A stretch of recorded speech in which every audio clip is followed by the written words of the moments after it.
자, 반갑습니다. 신경진입니다.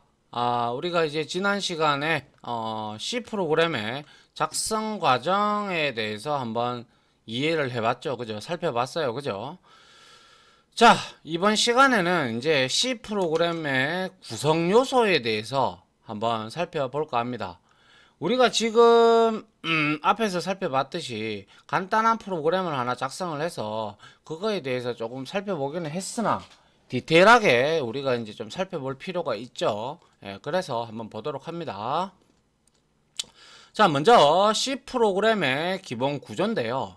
자, C 언어로 프로그램을 만들기 위해서는 다양한 구성 요소가 필요합니다. 앞으로 가면 갈수록 더 많습니다. 그래서 C 프로그램의 기본 구조를 통해 어떠한 구성 요소가 있는지 우리가 간단하게나마 일단 살펴보고 확인을 해보도록 하죠. 자, 이거는 이제 우리가 주석이라는 걸 너무나 잘 알아요. 제가 여러분들한테 설명을 드린 바 있고요. 그래서 어떠한 프로그램이든지 주석은 있어야 됩니까? 없어야 됩니까? 있어야 되죠. 없으면 안 됩니다. 있어야지 이 프로그램이 뭘 하는지, 어떠한 기능을 수행을 하는지, 그리고 누가 작성을 했는지, 언제 만들어졌는지, 버전은 어떤지, 뭐 이런 것들을 우리가 알아야, 프로그래머가 누군지 알아야 이 소스 코드에 내가 이해가 안 가면 가서 물어볼 거 아닙니까? 아니면 전화라도 해서 물어볼 거 아닙니까? 그죠? 그렇기 때문에 이러한 이력을 남겨두는 주석문, 그리고 어떠한 기능을 만들었어. 그럼 그 기능이 어떻게 작동한다라는 내용들을 이렇게 우리가 남겨둠으로써 추후에 유지보수라든지 아니면 이제 프로그램을 수정할 일이 있다면 찾아 들어가기 가서 그러한 시행착오를 상당히 줄여주는 게 바로 주석문입니다. 그죠? 예, 요건 뒤에 나오니까 좀 더 설명을 드리고요. 자, 한번 봅니다. 자, 우리가 의례적으로 지금 썼던 게 샵, 그리고 include, 그리고 꺽쇠 두 개 사이에 스탠다드 io.h 헤더 파일을 이렇게 적었고요. 그 다음에 int main 갈로 열고 갈로 닫고 void 했고요. 그리고 중괄로 열었고요. 그죠? 중괄로 열고 난 다음에 자, 그 다음에 printf 펑션 프린트 출력하라는 거죠. 그리고 역슬러시 n 해가지고 슬러시 n이죠. 슬러시 n에서 개행을 했고요. 역시 여기서도 개행을 했고요. 그 다음에 return 0 해서 int 값에 return 타입이 맞게끔 이렇게 해준다 라고 했어요. 근데 메인의 특성상 다시 한 번 더 말씀드리지만 메인의 특성상 이 int도 생략 가능하고요, void도 생략 가능합니다. 그거는 메인 함수만의 특혜예요. 특혜. 알겠죠? 그래서 그렇게만 알고 계시면 되고요. 한번 하나씩 구체적으로 뜯어보도록 하죠. 자, 여기에 1번 해서 샵이라고 돼 있어요. 자, 샵이라는 것은 가장 먼저 수행할 명령을 지시하는 선행 처리 지시자, 프로세서의 이제 우리가 선행 처리 지시자인데 이거는 앞선자고 행할 행자입니다. 그래서 미리 처리를 해야 되는 지시자입니다. 지시자. 이놈은 샵이라고 적어 놓는 거는 이 프로그램을 실행하기 전에 먼저 이것부터 이 줄부터 처리해 이런 뜻입니다. 아시겠죠? 예. 그 다음에 두 번째로 include가 있습니다. include는 영어적인 사전적인 의미로 바라봤을 때는 무엇을 포함하다라는 내용입니다. 말입니다. 그죠? 그렇기 때문에 include는 여 뒤에 오는 헤더 파일의 내용을 불러와서 포함시켜서 먼저 이 코드를 실행하기 전에 이 헤더 파일을 먼저 불러와서 처리를 해라 이런 뜻입니다. 그래서 포함시켜서 이제 이 소스 헤더 파일의 코드를 다 텍스트로 끌고 땡깁니다. 끌고 땡겨서 얘가 이걸 읽어와서 그 사이 그 안에 펑션이 즉 함수가 printf가 정의가 되어 있으니 이거를 우리가 가져다가 쓸 수가 있는 거예요. 이게 없다면 이 printf가 어디서 정의가 되어 있는지 몰라요. 간단하게 한번 볼까요? 어디 있습니까? 여기 있죠. 그죠? 내가 만약 이걸 주석 처리를 했다고 쳐봐요. 그러면 여기에서 실행을 해볼게요. 이렇게 해서 그리고 나서 뭡니까? 자, 컨트롤 F5만 눌러봤어요. 눌러보니까 자, 뭐예요? 빌드 오류가 발생했습니다 라고 해서 마지막 성공한 빌드로 다시 빌드 실행하시겠습니까? 이래 나오죠. 그래서 아니요라고 눌러볼게요. 그러면 여기 한번 보세요. 자, 프로젝트 프로티스 챕터 01의 이그잼 01에서 이그잼 01.c 파일에서 C4013이 에러 코드가 발생을 했고요. 프린트 F 이 펑션이 정의가 되지 않았다. 그죠? 이거 어디 있는지 모르겠다 이 뜻이에요. 그래서 익스턴은 인트형을 반환하는 것으로 간주한다. 뭐 이렇게 돼서 여기에서 링크 에러도 발생해 버리죠. 맞죠? 그래서 링크 1120 한 개의 확인할 수 없는 외부 참조입니다. 얘를 외부 참조를 해야 되는데 이거를 끌고 와서 당겨야 되는데 얘가 어디에 정의가 되어 있는지 모르니까 이 메인에는 지금 이걸 정의해 놓은 놈이 없잖아요. 그죠? 없기 때문에 이러한 실패가 되는 거예요. 그래서 이걸 다시 풀어주면 이제 다시 돌아왔죠. 그러면 얘 스탠다드 IO 컨트롤 키를 누르고 이렇게 들어가 보면 스탠다드 IO에 대한 헤더 파일이 이렇게 여기에 나타나고 있죠. 지금 여기에 나타나고 있고 쭉 헤더 파일이다 라고 인식이 되고 있고 여기에 샵 여기도 선행 처리 지시자가 다 있죠. 그죠? 이런 것들을 이렇게 우리는 못 알아봐도 돼요. 이런 거 못 알아봐도 되는데 일단은 나중에 뒤에 가면 이제 조금씩 보일 겁니다. 이 내용들이 이러한 내용들이 있기 때문에 여기에 컨트롤 A에서 컨트롤 F에서 프린트 F 이렇게 치고 찾아봐요. 찾아보면 여기에 프린트 F라는 게 나올 겁니다. 어디 갔나요? 프린트 F 몇 개가 있었죠? 여기는 지금 여기에서는 안 나오고요. 여기서 따라 들어가 보죠. 자, 여기에 프린트 F 컨트롤 키 누르면 딱 따라 들어가면 여기에 프린트 F가 정의가 되어 있죠. 그죠? 그래서 인트 타입으로 리턴을 해라. 이렇게 되어 있고. 그죠? 그래서 여기에서 이제 구현부가 이렇게 나오는데 우리가 이거를 알 필요는 없다는 거예요. 지금은. 구태여. 알겠죠? 그래서 이렇게 정의가 되어 있기 때문에 우리가 여기서 이거를 여기에 스탠다드 IO 파일에서 헤더 파일에서 정의가 되어 있기 때문에 얘를 가져다가 쓸 수가 있다라는 거예요. 그리고 나서 이제 실행을 하면 얘가 인식이 되어서 이렇게 출력이 되는 거예요. 아시겠죠? 예. 자, 그래서 헤더 파일을 불러오는 선행 처리 명령어고 그리고 세 번째 스탠다드 io.h 헤더 파일은 표준 입출력 함수를 사용하기 위한 헤더 파일입니다. 여기서 말하는 표준이라고 하는 것은 콘솔을 그러니까 커맨드 창을 이제 콘솔 창을 의미하죠. 그래서 여기에 입력과 출력 IO 인풋 아웃풋이랍니다. 아웃풋이 정의가 되어 있는 함수를 사용하기 위해서 헤더 파일을 이렇게 끌고 온 겁니다. 땡겨 온 겁니다. 알겠죠? 그리고 네 번째 int는 메인 함수의 자료형을 설정하는 것, 즉 데이터 타입을 정의한다라고 제가 말씀을 드렸어요.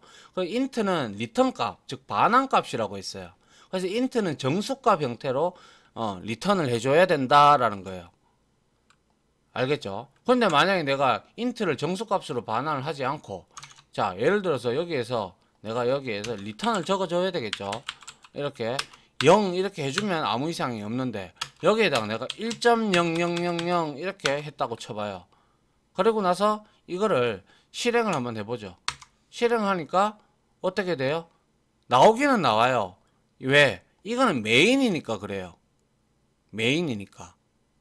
그런데 내가 예를 들어서 여기에 뭐 예를 들어서 함수를 하나 만든다고 쳐봐요. 그래서 여기다 int 하고 뭐 예를 들어 함수 지금은 그냥 보기만 보세요. 알겠죠? 그래서 여기다가 뭐 int add 해서 여기다가 void 하고 void 뭐 void라고 할게요. 그리고 나서 여기에다가 내가 함수를 정의한다고 쳐봐요. 그래서 return 했는데 return을 여기서 어디 갔나요? return을 했는데 여기다가 1.111 이렇게 했다고 쳐봐요. 그리고 나서 내가 여기서 함수를 호출해 볼게요. add라고 이렇게 함수를 호출했어요. 그러면 여기서 어떻게 나오는지 한번 봅니다.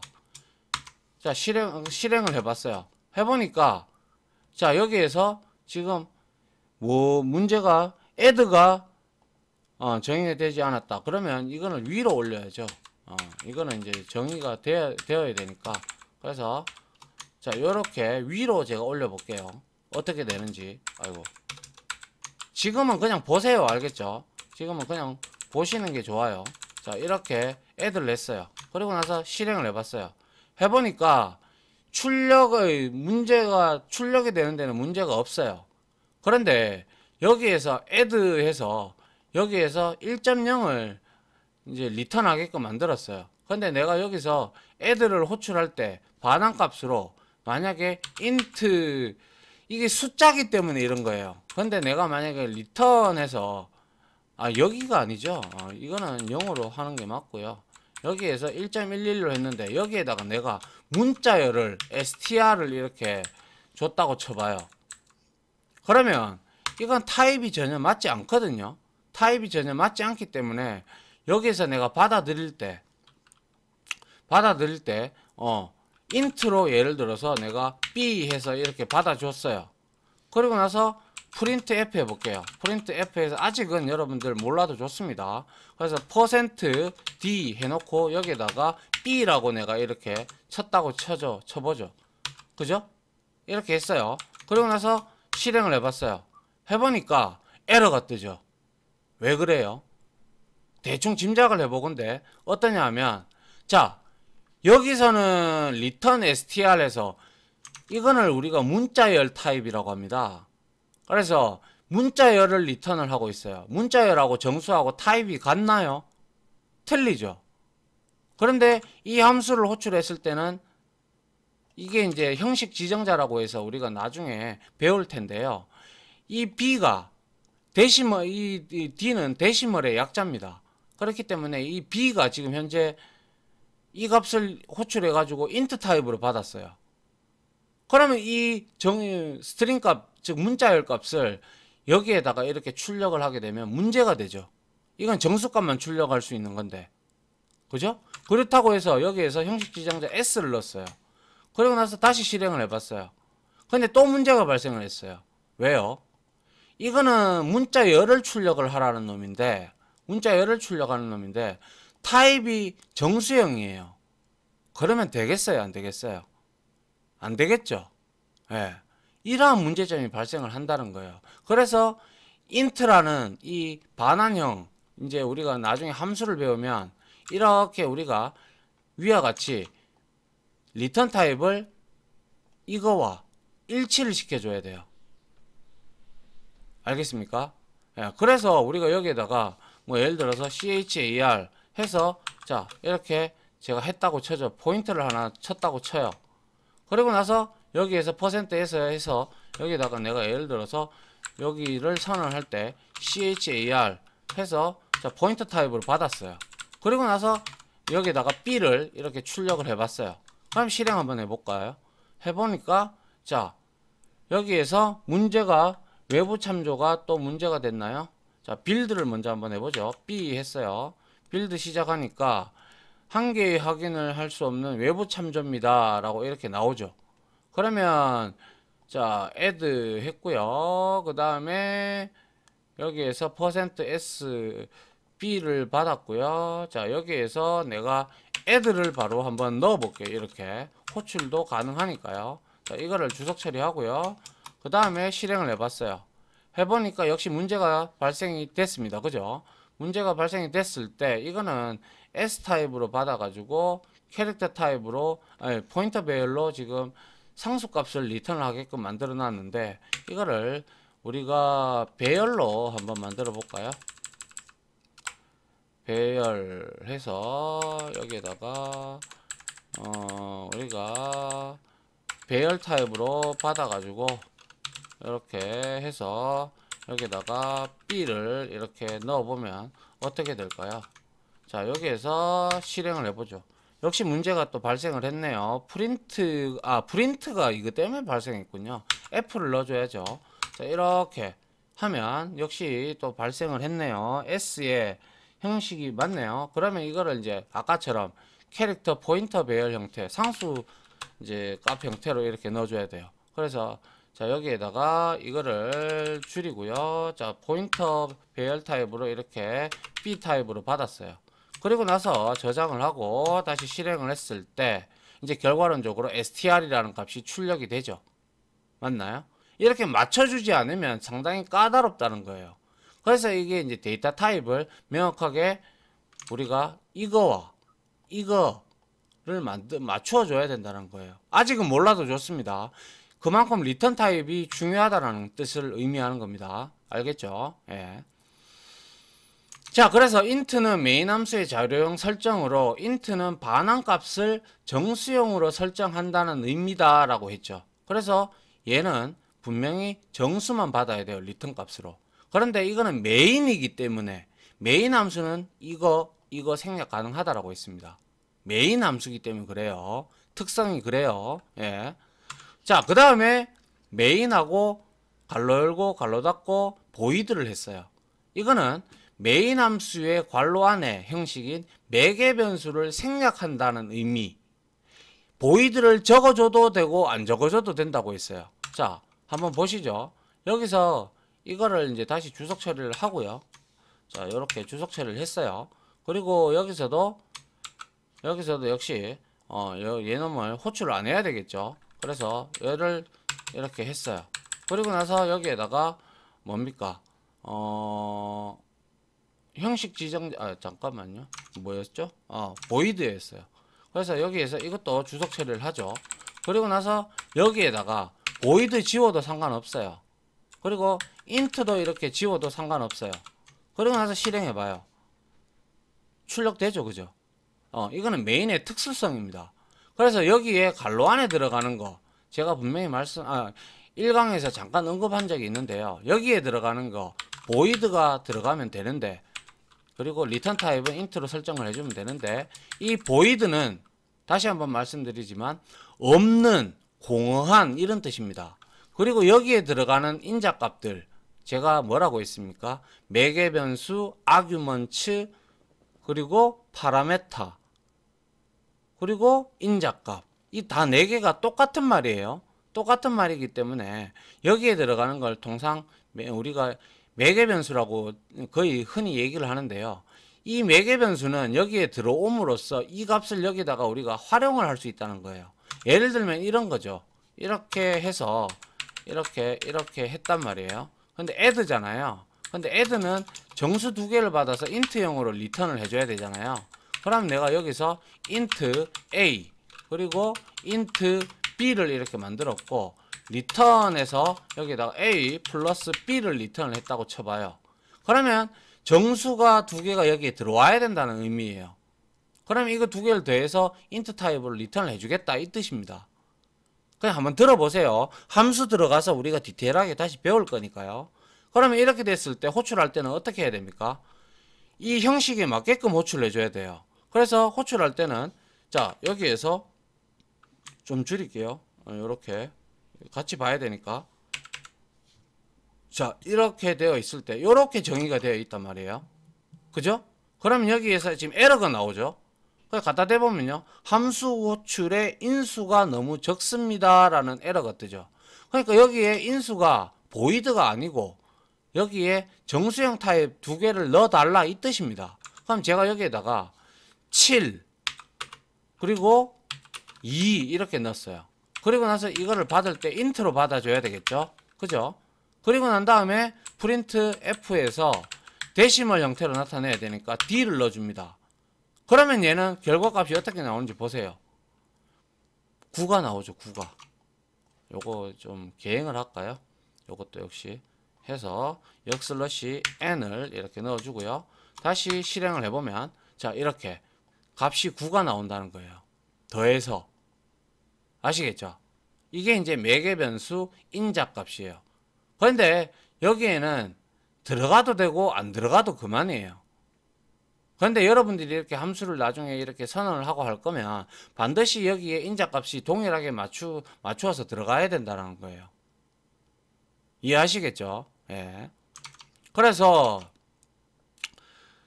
반환값 정수형 그리고 메인 보이드는 없는 공허한이라는 뜻이고요. 매개 변수를 생략한다는 의미입니다.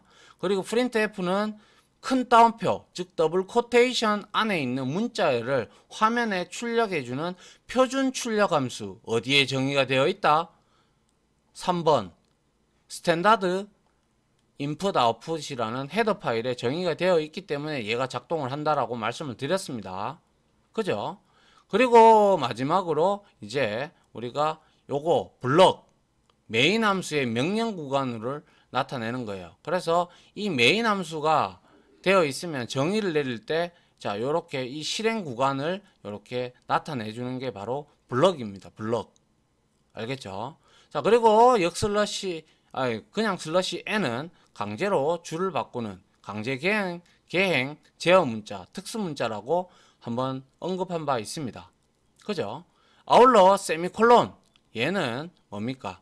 프로그램에 이 앞에 있는 명령문을 실행을 해라 이 뜻입니다. 실행을 시키면. 그러니까 얘가 들어감으로써 이 문장과 이 문장을 구분해 준다는 뜻이에요. 그러면 얘 인스트럭션 즉 우리가 명령이라고 하는데 이 명령문을 실행을 하려 그러면 어디부터 어디까지 실행해야 됩니까? 라고 묻잖아요. 그러면 이 세미콜론이라는 기호를 적어주면 얘는 세미콜론과 세미콜론 사이에 있는 얘를 딱 실행을 해준다는 뜻입니다. 알겠죠? 요거 세미콜론 반드시 문장의 끝에 적어줘야 됩니다. C 언어는. 물론 추후에 여러분들이 파이썬을 공부할 때, 파이썬을 공부하시든 뭘 할 때, 자바도 이런 걸 다 세미콜론을 적어줘야 되지만, 그 파이썬 같은 경우는 이거를 생략하는 언어들도 많습니다. 참고로. 하지만, 통상적으로는 이 세미콜론을 C 언어에서는 다 적어줘야 됩니다. 됐죠? 예. 자, 그리고요. 이런 것들은 이제 이렇게 한번 쭉 살펴봤고 제가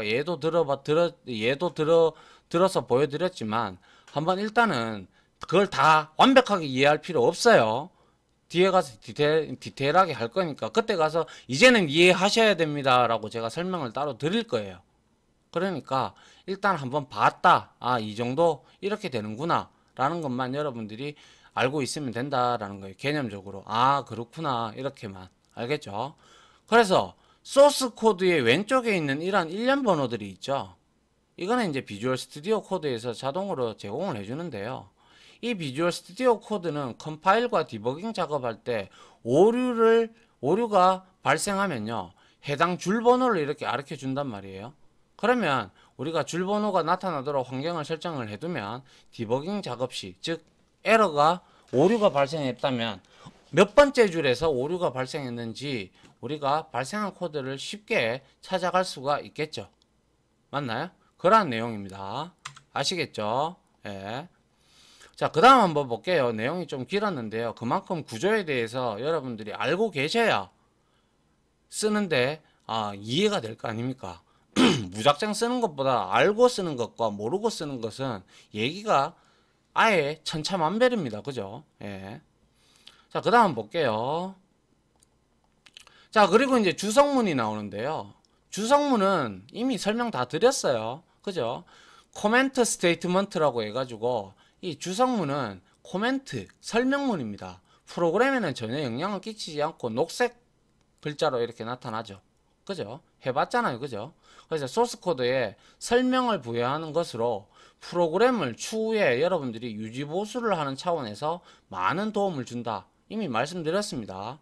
예를 들어 변수를 선언하고 해당 변수가 어떤 목적으로 사용하는지 설명하는 문장을 코드 옆에 주석으로 적어두면 나중에 프로그램을 업데이트를 하거나 다른 프로그래머, 즉 여러분들의 후임들 아니면 여러분들의 선임들이 이 코드를 봤을 때 옆에 이렇게 친절하게 설명을 해두면 코드를 보고 이해하기가 훨씬 수월할 겁니다. 그죠? 그래서 쉽게 이해할 수 있다.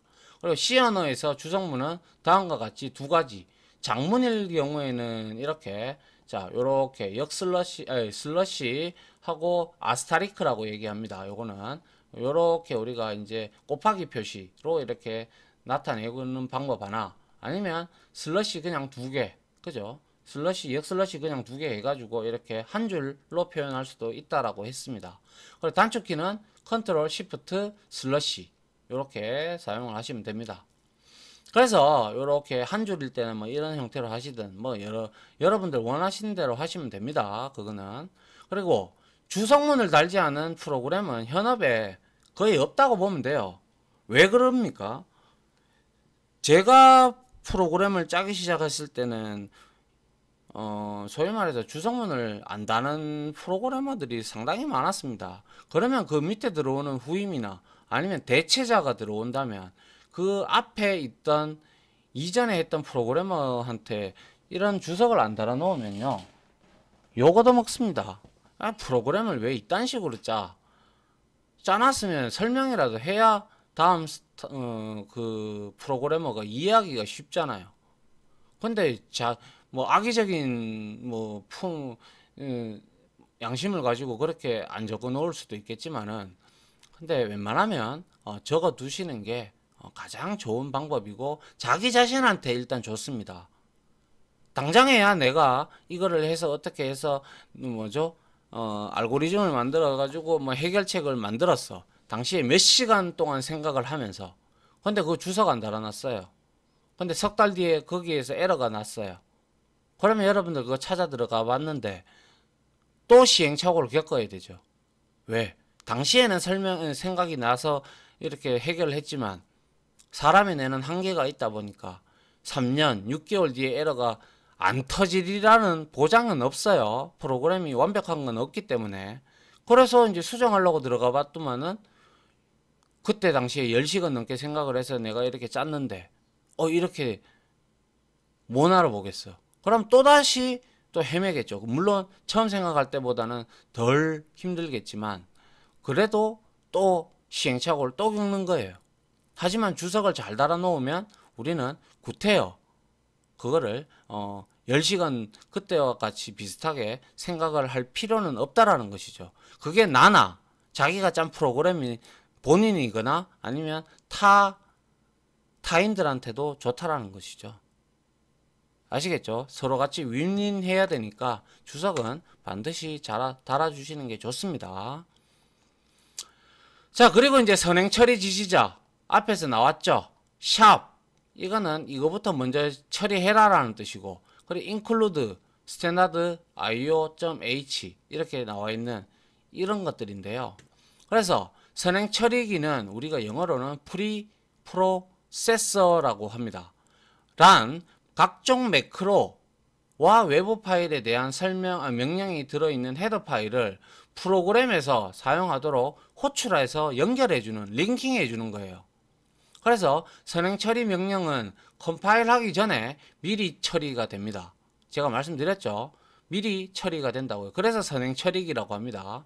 그래서 대표적인 명령으로는 다른 파일을 포함하는 include 문, 그리고 매크로 기능을 수행하는 shop define 문이 있습니다. 자, 이 매크로라는 게 뭐예요? 매크로라는 거는 여러분들이 엑셀을 좀 다뤄보셨으면 아시겠지만 매크로, 그리고 또 게임에서도 매크로 그러잖아요.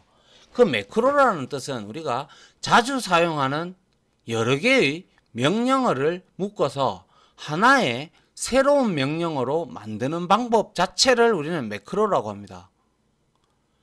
그래서 이 매크로를 이용하여 우리는 구태여 함수를 사용하지 않고도 간단한 함수의 기능을 이용할 수도 있습니다.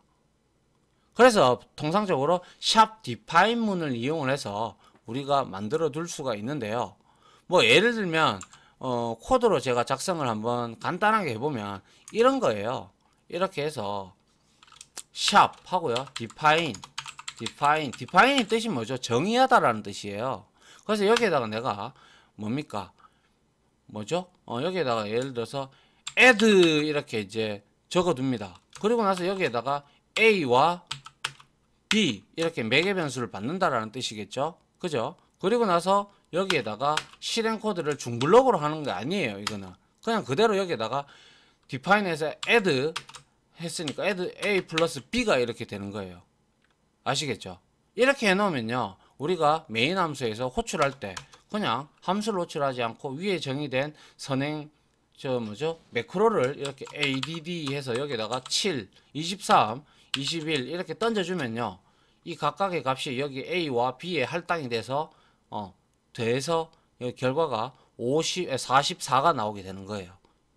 아시겠죠? 이런 형태로 만들어진 게 매크로입니다. 악용하는 사람들도 많죠.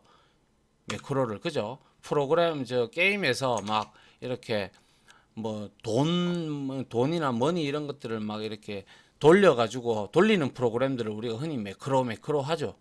그런 것들은 이제 이러한 명령어들을 모아서 하나의 새로운 기능을 하게끔 만들어주는 형태를 우리가 이제 매크로라고 하고, 사람들에게 편하게 해주기 위해서 만든 건데 그렇게 악용적으로 이용이 될 수도 있다라는 것이죠. 알겠죠? 자, 그 다음에 선행 처리 지시자. 그래, 요거 안 했네요. 보통 컴파일러는 텍스트로 이루어진 명령어를 기계어 0하고 1로 바꾸어주는 역할을 하는 게 바로 컴파일러죠. 그런데 이와 달리 선행 처리기는 제가 앞에서 말씀드린 바대로 이러한 스탠다드 IO 헤더 파일 같은 경우는 텍스트로 다 이루어져 있죠.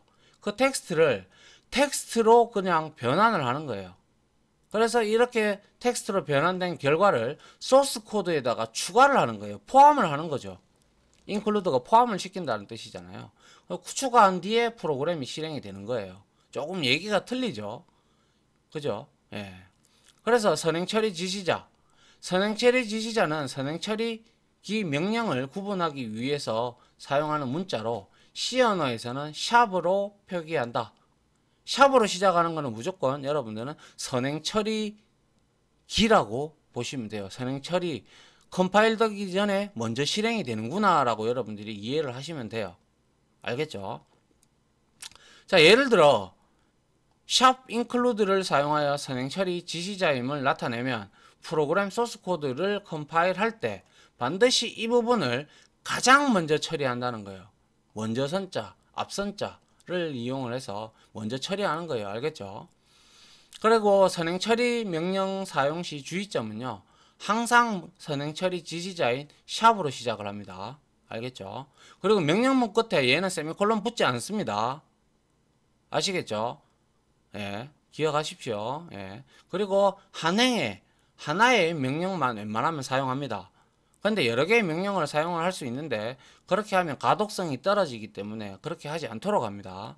예, 그리고 소스 코드에 항상 맨 처음에 선언을 해주도록 합니다.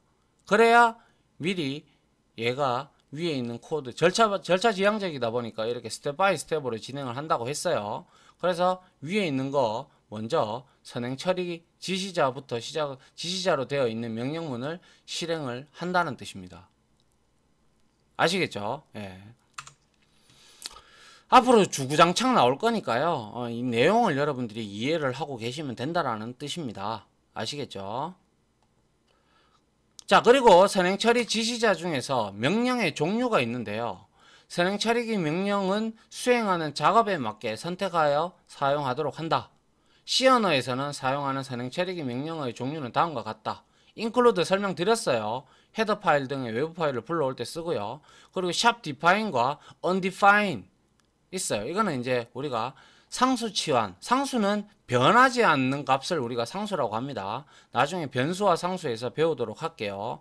그리고 매크로 함수를 정의 및 취소할 때도 샵 define을 쓰고 샵 undefine을 이제 취소할 때 쓰는 거고요. 그리고 샵 if def, 뭐 not def, else 뭐 등등이 있어요. 이거는 if하고 if else문은 우리가 조건문 배울 때 쓰는데요. 제시한 조건에 따라서 이 선행 처리 지시자에 의해서 이거는 실행을 하고 조건에 따라서 실행을 하고 저거는 실행하지 마 라고 할 때 우리가 쓰는 거예요. 아직 몰라도 좋습니다. 그냥 아하 이런 게 있구나 라고만 이해하세요. 그 다음에 error, line, 그리고 프라그마 라는 게 있는데요. 이거는 전부 다 컴파일과 관련된 정보 제공입니다. 거의 잘 안 쓰는데요. 저도 그렇게 써본 적은 없는데 그래도 요런 게 있구나라고 나중에 쓸 일이 있기는 있어요. 예. 이 중에서 가장 중요한 거는 바로 샵 include 명령이겠죠. 그죠? 명령은 외부 파일에 소스 코드를 포함하기 위해 사용을 한다라고 해서 이렇게 우리가 지정을 하고요. 이 명령어는 이 포함을 시키면 스탠다드 인풋 아웃풋 헤더 파일에는 표준 입출력 함수가 들어있다라고 했습니다.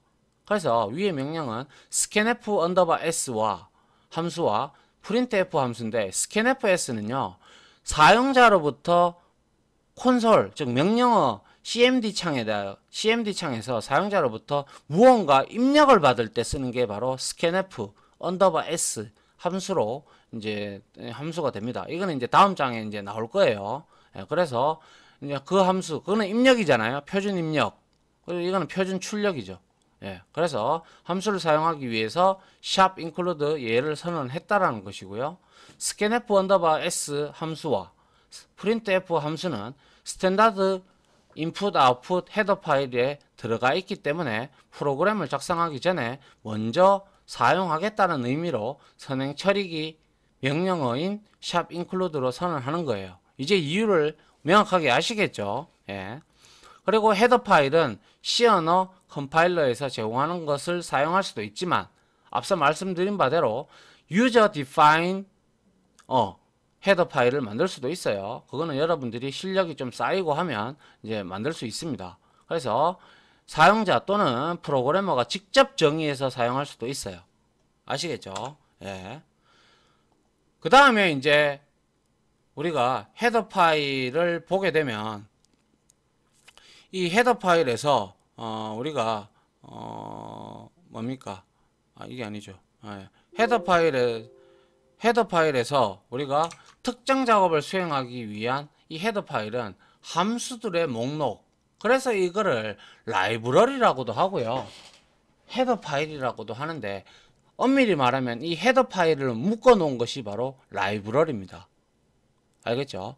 그래서 이거는 함수 목록이 이렇게 되어 있다면 우리는 도서관에 라이브러리를 비유를 했잖아요. 그럼 이건 하나의 책을 의미하는 겁니다. 헤더 파일은. 거기 안에는 많은 내용들이 담겨져 있죠. 그래서 이 함수 목록들을 이제 헤더 파일에 정의를 하는 거예요. 그리고 이제 표준 입출력 관련된 함수와 관련된 라이브러리 함수는 스탠다드 IO 헤더 파일에 존재를 하고요. 수학과 관련된 함수는 math.헤더 파일도 있고요. 시간과 관련된 함수는 또 time.헤더 파일에서 제공을 합니다. 그래서 비주얼 스튜디오 컴파일러에서 다양한 헤더 파일을 제공을 하고요. 그리고 그래서 우리는 이런 것들은 우리가 찾아보고 그저 가져다가 쓰기만 하면 돼요. 알겠죠? 이런 것들은 뒤에 가서 다 나오니까 우리가 배워보도록 하죠. 그때 가서. 그리고 C 언어에서 제공하는 표준 라이브러리 함수는 보통 헤더 파일 안에 다 선언이 되어 있어요. 하지만 사용자가 API, Application Programming Interface 수준에서 인지한 함수를 사용하려면 헤더 파일을 호출하면 된다. 그래서 여러분들이 만든 헤더 파일 같은 경우는 호출할 때 이렇게 해야 돼요. 자, 헤더 파일은 말씀드린 바대로 컴파일러가 제공하는 것 외에도 프로그래머가 직접 정의해서 사용할 수 있다고 했죠. 그런데 기본적으로 컴파일러에서 제공해주는 C 컴파일러에서 제공해주는 거는 꺽쇠 해서 헤더 파일 이름을 이렇게 해서 땡겨오면 되는데 사용자가 정의한 거는요 이렇게 더블 코테이션으로 땡겨와야 돼요. 알겠죠? 여기 헤더 파일 이름을 적어줘야 되는데 이게 어디에 정의되어 있는지 경로까지 지정을 해줘야 되고 같은 폴더 내에 있다면 그냥 헤더 파일 이름만 적어주시면 됩니다. 알겠죠?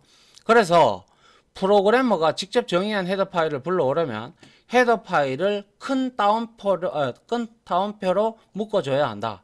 이때 헤더 파일과 소스 코드가 같은 폴더에 있다면 헤더 파일 이름만 적어주면 된다라고 했고요.